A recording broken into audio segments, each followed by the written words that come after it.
여러분, 오늘 아침 출근길 어떠셨나요? 꽉 막힌 도로에서 진짜 미치겠다 하신 분들 많으시죠? 저도 오늘 오면서 약간 그런 생각했거든요. 차라리 날아가고 싶다, 이런 생각이요. 맞아요. 근데 한번 상상해 보세요. 대시보드 버튼 하나를 딱 누르면 에어택시가 와서 그 답답한 도로 위를 슝 하고 날아오르는 거예요. 오, 상상만 해도 속이 다 시원하네요. 그래서 오늘 저희가 파헤쳐볼 수많은 분석 보고서, 투자 서한, 백서들의 행간을 읽어보며 살펴볼 미션이 아주 명확합니다. 초반에 핵심부터 딱 짚고 갈게요. 네, 좋습니다. 도대체 어떤 기상천외한 모터 기술이 이 무거운 비행기를 조용히 띄어 올리는지, 배터리의 뻔한 한계를 극복하기 위해 등판한 구원투수는 누구인지, 그리고 이 새로운 하늘길을 지배하려고 수면 아래에서 살벌하게 벌어지고 있는 충전 플러그 전쟁까지 오늘 싹 다 해보여보겠습니다. 이 퍼즐을 맞추기 전에 우리가 지금 어느 시대의 변곡점에 서 있는지 거시적인 맥락을 좀 볼 필요가 있어요. 지금 우리가 목격하는 이 변화는 1890년대 풍경이랑 완전 데칼코마니처럼 겹치거든요. 1890년대요? 마차 타고 다니던 그 시절 말씀이시죠? 네네, 맞아요. 당시 사람들은 정해진 철로 위를 달리는 기차나 마차에 익숙해져 있었죠. 근데 내연기관 자동차가 발명되고 그게 택시라는 형태로 보급되면서 점과 선으로만 있던 이동망이 도로라는 거대한 2차원 면으로 팍 퍼졌잖아요. 면적 단위로 폭발적으로 팽창했죠.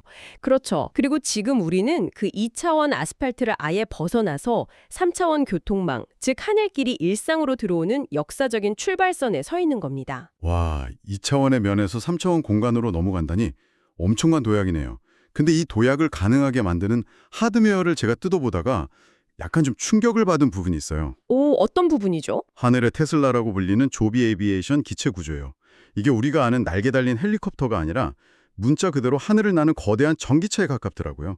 가장 놀라운 건 모터 스펙입니다. 네, 그 부분 진짜 흥미롭죠. 직류 전기를 교류로 바꿔주는 인버터랑 모터를 합친 무게가 고작 28kg이에요. 그냥 초등학생 한 명 몸무게잖아요.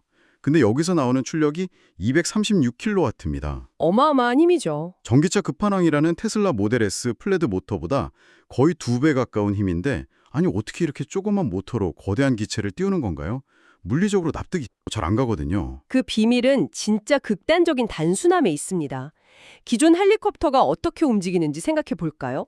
엔진에서 만든 힘을 프로펠러로 보내려고 엄청 복잡한 기어박스가 들어가잖아요. 네, 막 톱니바퀴 맞물리고 정신없죠.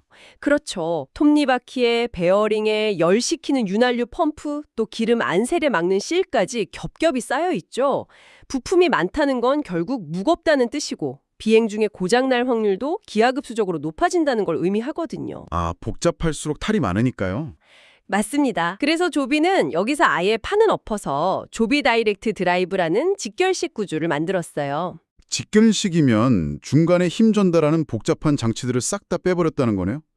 비유하자면 21단 사락자전거 타다가 아예 고장날 일 없는 외발 자전거로 갈아탄 그런 원리인가요? 완전 정확한 비유네요. 조비 모터는 기어박스를 아예 삭제해버리고 단 하나의 베어링만으로 작동하게 설계됐어요. 부품을 극단적으로 최소화한 거죠. 확실히 정비할 일은 줄어들겠네요. 그렇죠. 항공산업에서 부품이 적다는 건 생존이랑 직결되거든요. 유지보수 비용 낮추는 건 기본이고 무엇보다 토크 밀도가 압도적으로 높아집니다. 굳이 프로펠러를 미친 듯이 빨리 안 돌려도 기체를 띄울 추력이 나온다는 거죠. 천천히 돌아가니까 헬리콥터 특유의 그 귀청 때리는 투두두두 하는 소음이 안 나는 거군요. 맞아요. 자료 보면 순항할 때 소음이 72데시벨 수준이거나 심지어 배경 소음에 묻혀서 측정이 어려울 정도라고 하잖아요. 네네, 그 고요함의 비결이 톱니바퀴를 없앤 거였네요. 도시에 수백 대가 날아다녀야 하는데 시끄러우면 당장 민원 폭탄 맞을 테니까요. 바로 그겁니다.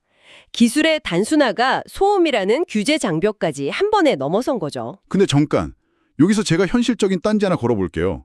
모터가 아무리 가볍고 조용해도 에너지는 결국 배터리에서 나오는 거잖아요.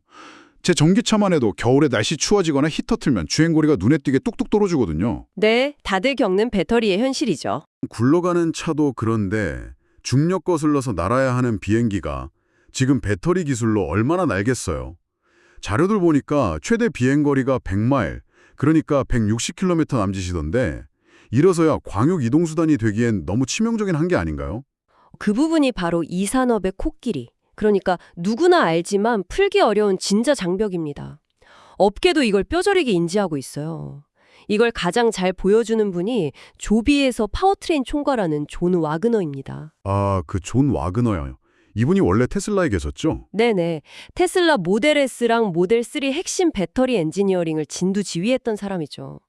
세상에서 전기 배터리 한계를 가장 잘하는 전문가 중 한 명이에요. 자동차 배터리의 끝을 본 분이 항공으로 넘어와서 맞닥뜨린 현실이 엄청 궁금하네요. 최근 인터뷰 보면 아주 현실적입니다. 배터리 발전 속도가 수직 이착륙기가 요구하는 에너지 밀도를 따라가기엔 너무 느리다는 걸 인정해요. 그래서 눈을 돌린 다음 목적지가 바로 수소 하이브리드입니다. 전기 장인이 수소로 눈을 돌렸다고요? 도심 단거리는 배터리, 장거리는 수소, 약간 이런 투트랙 전력인가요? 정확합니다. 1단계로는 제트 연료 쓰는 터빈 발전기를 결합하고요. 나중에 수소 인프라가 깔리는 2단계가 되면 이 터빈을 아예 수소 연료전지로 대체하는 로드맵이죠. 수소 연료전지면 화학 반응으로 전기 만들고 오염물질 대신 오직 물만 배출하는 그거잖아요. 근데 왜 굳이 수소예요?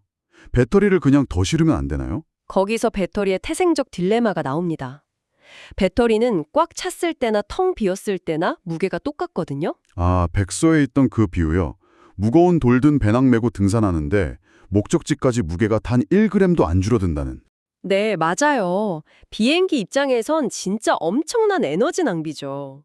반면에 수소는 비행하면서 태워 없애니까 시간이 지날수록 기체가 가벼워집니다. 식량 먹어치울수록 짐 가벼워지듯이요. 게다가 효율도 터빈 엔진보다 2배나 높고요. 효율 차이가 엄청나네요. 실제로 조비가 수소 연료전지 단 시제기로 무려 500마일 이상 비행하는 데 성공했어요. 와, 100마일에서 허덕이다가 단숨에 500마일로 뛴 거네요. 샌프란시스코에서 샌디에이고까지 한 번도 안 쉬고 가는 거리잖아요. 그것도 물방울만 똑똑 떨어뜨리면서. 그렇죠. 무거운 배낭 딜레마를 가벼운 수소로 완벽하게 우회한 겁니다. 좋습니다. 모토 혁신적이고 연료 한계도 돌파했어요. 근데 여기서 아주 현실적인 질문 하나 더 갈게요. 결국 땅에 내려와서 밥은 먹어야 되잖아요. 충전이요. 네, 충전 인프라 전투 병력이 등장할 차례죠. 백서 읽어보니까 하늘에서 벌어지는 VHS 대 베터맥스 전쟁 혹은 USB-C 대 라이트닝 전쟁 같더라고요. 아, 비유 찰떡이네요. 지금 시장 충전 규격이 크게 두 진영으로 나뉘었습니다. 첫 번째는 범용성 진영이에요.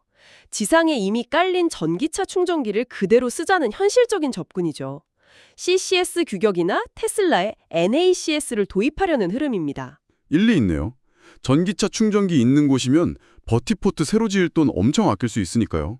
근데 조비는 왜 굳이 그 편한 길 놔두고 독자 노선을 타는 거죠? 조비가 바로 두 번째 독자 규격 진영을 홀로 이끌고 있죠. GACS라는 자체 규격을 아예 바닥부터 개발했어요. 애플 라이트닝처럼 독자 노선을 타는 이유는 딱 하나, 극단적인 시간 단축과 열 관리 때문입니다. 열 관리가 그렇게 중요한가요? 네, 이 조비 케이블은 단순한 전선이 아니거든요. 전기도 보내고 통신도 하고 결정적으로 액체 냉각 루프가 통합되어 있어요. 왜냐하면 여기서 흘려보내는 전류가 무려 600A에 달하거든요. 600A요?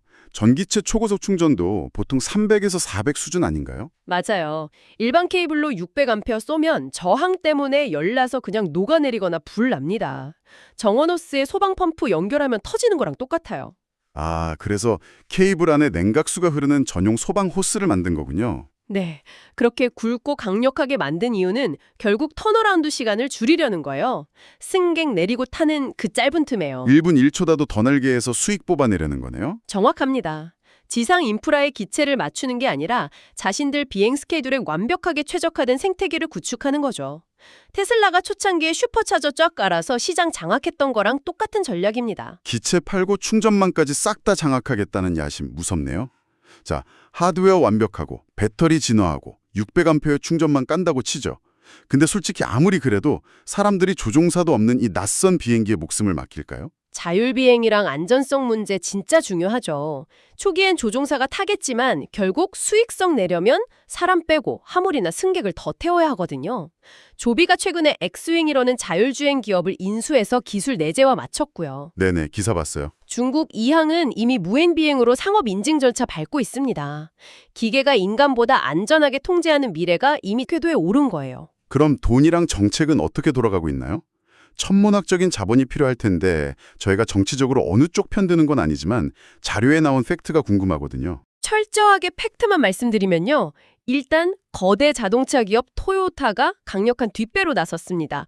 2024년에 4억 달러 쏟고 2025년 5월에 2억 5천만 달러를 추가로 투자했어요.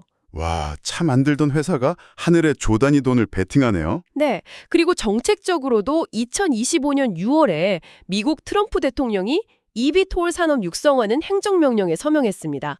2달 뒤엔 미국 공항 간 최초 유인 비행도 성공했고요.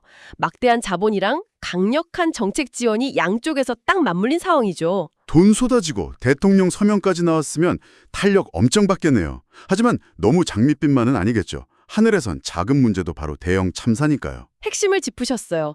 가장 넘기 힘든 산이 규제, 즉 안전성 입증입니다. 조비더 캘리포니아에서 시제기 추락 사고가 있었거든요. 현재 국가교통안전위원회 NTSB가 정밀 조사 중입니다. 아무리 돈 많아도 규제 당국 인증은 얄짤없겠네요. 그럼요. FAA 인증 절차는 상상을 초월하게 깐깐합니다. 부품 피로도부터 소프트웨어 버그까지 완벽하게 증명해야 돼요. 결국 하늘길 혁명은 속도전이 아니라 안전과의 마라톤이네요. 자, 오늘 저희가 짚어본 내용 다시 연결해 보겠습니다. 직결식 모터로 굉음 지워버렸고 무거운 배터리 한 개는 가벼워지는 수소 하이브리드로 돌파했죠. 네네. 그리고 이 기체들의 생명 불어넣으려고 600암페어의 불타는 열기를 액체로 식혀가며 독자적인 충전 전투까지 벌어지고 있습니다. 130년 전 철로 벗어나서 아스팔트 깔던 인류가 이제 3차원 하늘로 확장하는 현장이네요. 동의합니다. 근데 저는 오늘 이 자료들 보면서 기술 자체보다 오히려 기술 너머의 변화에 시선이 멈추더라고요. 그래서 들으시는 분들께 마지막으로 질문을 하나 던지고 싶습니다. 만약 50마일 거리를 15분 만에, 그것도 커피 한 잔 값으로 날아가는 시대가 오면 우리 삶은 어떨까요? 우리가 지금 당연하게 여기는 도시의 경계나 출퇴근에 묶인 부동산 가치가 과연 지금과 같은 의미를 유지할까요? 공간이 압축되니까요. 네, 누구나 이 하늘길을 평등하게 이용할지, 아니면 하늘을 나는 자와 여전히 땅에서 차 막힘을 견디는 자로 나뉘는 새로운 계층 장벽이 될 것인지, 이 기술이 가져올 사회적 나비 효과에 대해 한 번쯤 깊게 고민해 보셨으면 좋겠습니다. 진짜 머리를 한 대 맞은 것처럼 묵직한 여운이 남네요. 내일 아침 꽉 막힌 도로 위에서 앞차 브레이크 등만 보고 계실 때 잠시 창문 열고 하늘 한번 올려다보시기 바랍니다. 5달러 지폐 한 장으로 저 하늘 날아가는 모습 한번 상상해 보세요. 그 공상과학 같던 상상이 어느새 현실로 내려앉고 있습니다.